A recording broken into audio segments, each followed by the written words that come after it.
Hello ನನ್ನ ಕುಟುಂಬದವರೇ, ಹೇಗಿದ್ರೆಲ್ಲರೂ? ಇವತ್ತು ನಮ್ಮ ಮನೆಯವರಿಗೆಲ್ಲ ರಾತ್ರಿಗೆ ಸ್ಪೆಷಲಾಗಿ ಅಡುಗೆ ಮಾಡ್ತಾ ಇದ್ದೀನಿ. ಅದನ್ನು ನಿಮ್ಮ ಜೊತೆ ಕೂಡ ಶೇರ್ ಮಾಡೋಣ ಅಂತ ಹೇಳಿ.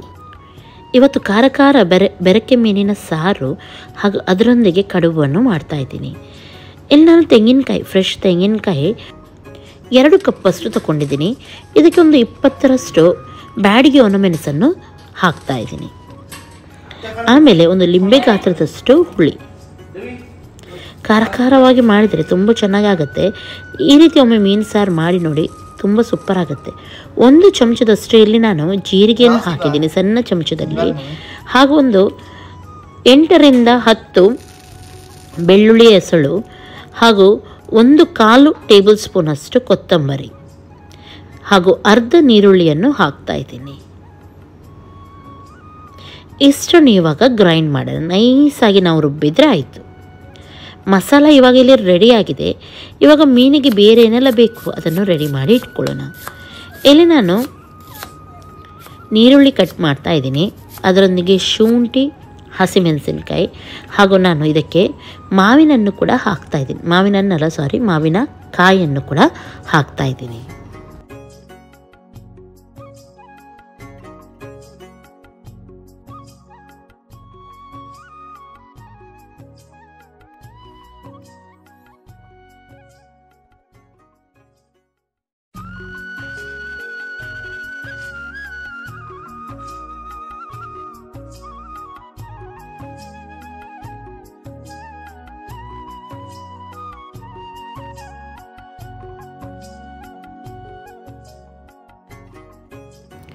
ತೆಂಗಿನೆಣ್ಣೆ ಹಾಕಿ ಕರಿಬೇವು ಸೊಪ್ಪಿನ ಒಗ್ಗರಣೆ ಕೊಟ್ಟು ನಾವು ರೆಡಿ ಮಾಡಿದೆಲ್ಲ ನೀರುಳ್ಳಿ ಎಲ್ಲ ಇತ್ತು ನೋಡಿ, ಅದನ್ನೆಲ್ಲ ಒಟ್ಟಿಗೆ ಹಾಕಿ ಸ್ವಲ್ಪ ಕೆಂಪಾಗೋವರೆಗೂ ನಾನು ಇದನ್ನು ಫ್ರೈ ಮಾಡ್ತೀನಿ.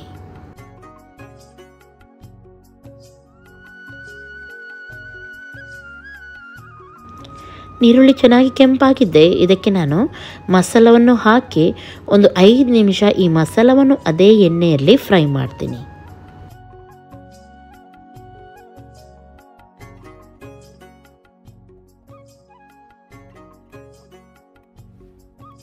ಇಲ್ಲಿ ನಾನು ಹೇಳಿದೆ ನೋಡಿ, ಬೆರಕೆ ಮೀನು ಅಂದರೆ ಬೇರೆ ಬೇರೆ ರೀತಿಯ ಮೀನನ್ನು ತೊಗೊಂಡಿದ್ದೀನಿ. ನೀವು ಯಾವುದೇ ನಿಮ್ಮ ಮನೆಯಲ್ಲಿದ್ದ ಮೀನಿಗೆ ಈ ಮಸಾಲವನ್ನು ಹಾಕ್ಬೋದು, ತುಂಬ ಚೆನ್ನಾಗಾಗತ್ತೆ. ಹಸಿ ಮಸಾಲನೇ ನಾನು ಹೇಳಿದ ರೀತಿಯೇ ಹಾಕಿ ಸೂಪರ್ ಆಗುತ್ತೆ.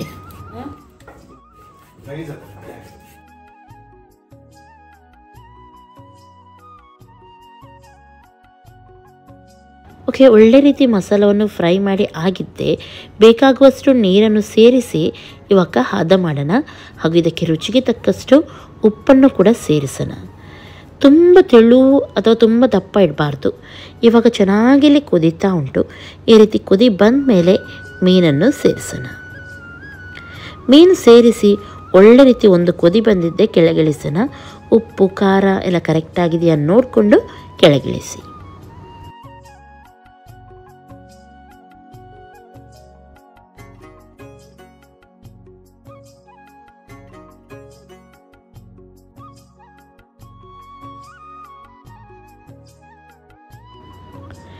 ಘಮ ಎನ್ನುವ ಖಾರ ಮೀನು ಸಾರು ಇವಾಗ ರೆಡಿಯಾಗಿದೆ.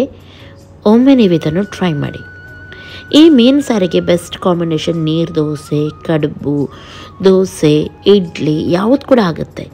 ಇವತ್ತು ನಾನು ನೈಟಿಗೆ ಕಡುಬನ್ನು ಮಾಡ್ತಾಯಿದ್ದೀನಿ, ಸಿಂಪಲಾಗಿ ಮಾಡ್ತಾಯಿದ್ದೀನಿ, ಅದನ್ನು ಶೇರ್ ಮಾಡ್ತೀನಿ.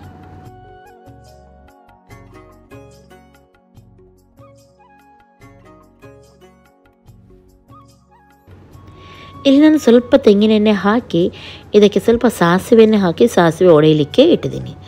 ಸಾಸಿವೆ ಚೆನ್ನಾಗೇ ಹೊಡೆದಿದ್ದೆ. ಇದಕ್ಕೆ ನಾನು ಕರಿಬೇವು ಸೊಪ್ಪನ್ನು ಹಾಕ್ತಾ ಇದ್ದೀನಿ. ಈ ರೀತಿ ಕಡುಬು ಮಾಡೋದ್ರಿಂದ ತುಂಬ ರುಚಿಯಾಗಿರುತ್ತೆ. ಹಾಗೂ ಇವತ್ತು ನಾನು ರವೆ ಕಡುಬು ಮಾಡ್ತಾ ಇದ್ದೀನಿ. ಇವಾಗ ನೀರನ್ನು ಹಾಕೋಣ. ಇಲ್ಲಿ ಇವಾಗ 1 ಕಪ್ಪಷ್ಟು, ದೊಡ್ಡ ಕಪ್ಪಲ್ಲಿ 1 ಕಪ್ಪಷ್ಟು ನೀವು ರವೆ ತಗೊಳ್ಳೋದಾದರೆ 2 ಕಪ್ಪಷ್ಟು ನೀರನ್ನು ಸೇರಿಸಬೇಕಾಗತ್ತೆ.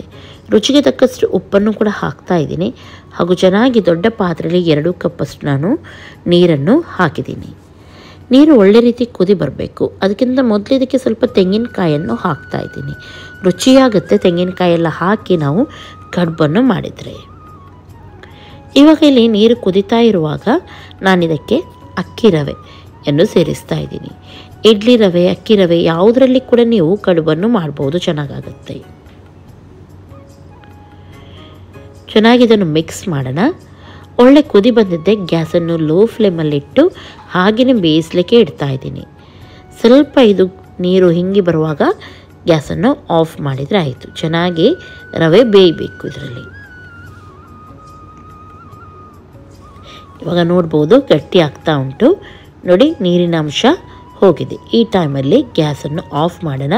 ರವೆ ಕೂಡ ಸಾಫ್ಟ್ ಆಗಿದೆ, ಚೆನ್ನಾಗಿ ಬೆಂದಿದೆ. ಬಿಸಿ ಬಿಸಿ ಇರುವಾಗಲೇ ನಾನು ಇದನ್ನು ರವೆ ಉಂಡೆಯನ್ನು ಮಾಡ್ತಾ ಇದ್ದೀನಿ. ಗಟ್ಟಿ ಆದಮೇಲೆ ಸರಿಯಾಗೋದಿಲ್ಲ ಅದು ಮಾಡಲಿಕ್ಕೆ. ಕೈಗೆ ಸ್ವಲ್ಪ ನೀರನ್ನು ಹಾಕಿ, ಯಾಕೆಂದರೆ ಬಿಸಿ ಉಂಟಲ್ವ, ಹಾಗಾಗಿ ಬೇಗನೆ ನಾವು ಕಡುಬನ್ನು ಮಾಡೋಣ. ಒಂದು ಸೈಡ್ ಇಡ್ಲಿ ಪಾತ್ರೆಯಲ್ಲಿ ನೀರನ್ನು ನಾನು ಬಿಸಿ ಮಾಡಲಿಕ್ಕೆ ಇಟ್ಟಿದ್ದೀನಿ.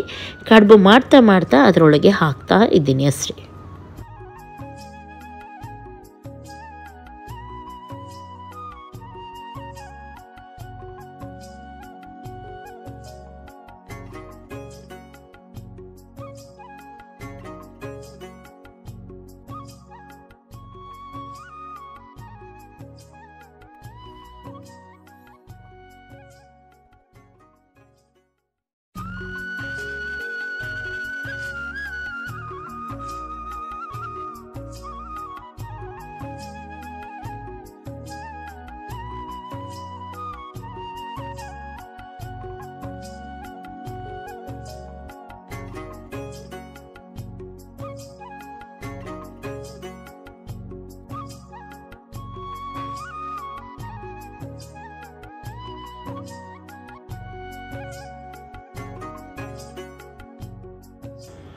ಇವಾಗ ಇಲ್ಲಿ ಕಡುಬು ರೆಡಿಯಾಗಿದೆ.